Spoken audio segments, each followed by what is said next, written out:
So let's discuss math functions. ठीक है, तो अब पहले सबसे पहले हम कुछ मैथ्स के फंक्शन डिस्कस कर लेते हैं। बिल्ट इन मैथ फंक्शन है हमारे पास। सबसे पहला फंक्शन हमें मिलता है ABS, एब्सोल्यूट। एब्सोल्यूट फंक्शन क्या करता है कि अगर हम इसको पॉजिटिव वैल्यू दें या नेगेटिव वैल्यू दें, ये हमेशा आपको क्या देगा, आपके पास ये हमेशा आपको रिटर्न करेगा पॉजिटिव वैल्यू, यानी विदाउट दी साइन जो है वो आपको ये वैल्यू रिटर्न करेगा। यानी अगर मैं यहाँ पर लेट से माइनस भी लिख दूंगा तो ये सिंबल को काउंट, यानी आपके पास जो साइन है उसको काउंट नहीं करेगा, ये आपको एब्सोल्यूट वैल्यू देगा। मैक्स जो है वो मैंने एग्रीगेट में पढ़ा दिया था, मैक्स काउंट, और ये आपके पास जो फंक्शंस थे ये हम एग्रीगेट में पढ़ चुके हैं। So let's say we have another function. This function basically return you the cos। ठीक है, अगर आप r कोसाइन मालूम करना चाहते हैं किसी नंबर का तो आप यूज कर सकते हैं फंक्शन a cos, और इसके अंदर आके आप वैल्यू दे देंगे लेट्स से 45। और अगर मैं इसको एग्जीक्यूट करता हूँ, क्यों हमारे पास फ्लोटिंग पॉइंट इशू क्यों आ गया, okay so we would give like this. ठीक है, तो हम इसको वैल्यूज जो है वो पॉइंट्स में देंगे, तो then it will return the cosine, यानी आर्क कोसाइन, यानी आपको इनवर्स कोसाइन की जो वैल्यू है ये आपको रिटर्न कर देगा। Then we have another function that is ceiling function. तो सीलिंग फंक्शन क्या करता है, सो बेसिकली लेट्स से मैंने यहाँ पर लिखा सीलिंग। ठीक है, दो फंक्शन होते हैं, एक हमारे पास फंक्शन होता है सीलिंग और एक होता है फ्लोर फंक्शन। ठीक है, लेट्स से मैंने यहाँ पर लिखा 23.3। तो जैसे ही मैं 23.3 लिखता हूँ और सीलिंग फंक्शन अप्लाई करता हूँ तो ये क्या करेगा, सीलिंग आपको हमेशा आगे की तरफ लेके जाएगा। ठीक है, यानी आपको कहाँ लेके चले जाएगा, लेट्स से अगर मैंने यहाँ पर लिखा ना 23, तो अब ये आपको क्या करेगा, ये हमेशा आपको 24 ही रिटर्न करेगा। पर अगर आप यहाँ पर यूज करेंगे एक और फंक्शन दैट इज फ्लोर। ठीक है, तो फ्लोर फंक्शन क्या करता है, लेट्स से मैं सेम वैल्यू पास करता हूँ और अब मैं फ्लोर फंक्शन को रन करता हूं तो ये आपको क्या रिटर्न करेगा, ये बैकवर्ड लेके जाएगा।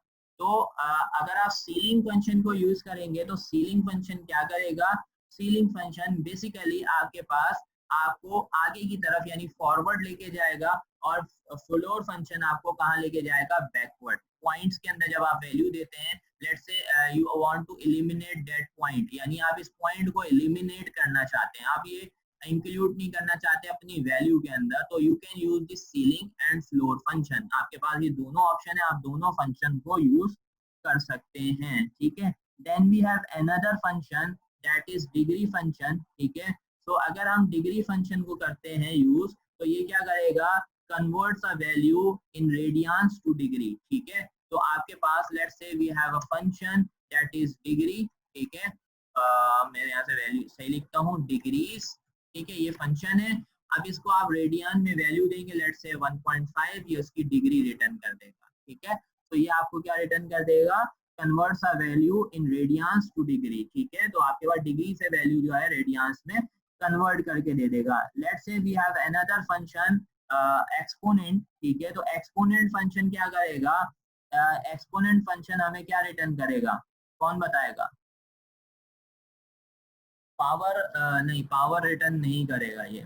ठीक है, ये यहाँ पर आपको रिटर्न करता है ये सिंपली ये वो वाला एक्सपोनेंट नहीं है। ठीक है, ये दूसरा एक्सपोनेंट है, ये दूसरी तरीके से काम करता है। आपके पास इसकी जगह पावर फंक्शन होता है। ठीक है, तो वो पावर फंक्शन जो है वो आपके पास वो वाला काम करता है जिस, जैसे आपने बोला कि भाई हमें किसी फंक्शन की पावर, किसी वैल्यू की पावर चाहिए। ठीक है, लेट्स से हमने लिखा पावर, तो आप दो पैरामीटर पास करते हैं। ठीक है, आपने बोला कि 2,4।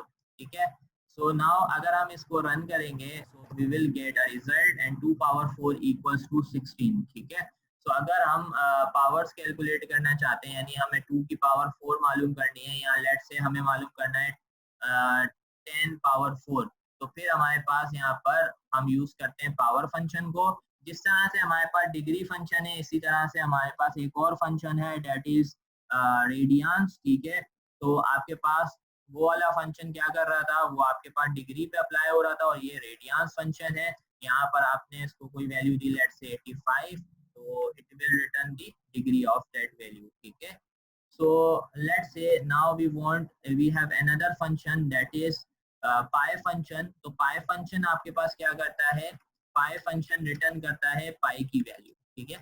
तो अगर आप इसको रन करेंगे you will get the pi value, यानी आपको पाई की वैल्यू जो है वो ये रिटर्न करेगा, जो कि आपके पास होती है 22/7, और अगर इसको कंप्यूट करते हैं तो हमारे पास बन जाती है 3.14, ठीक है।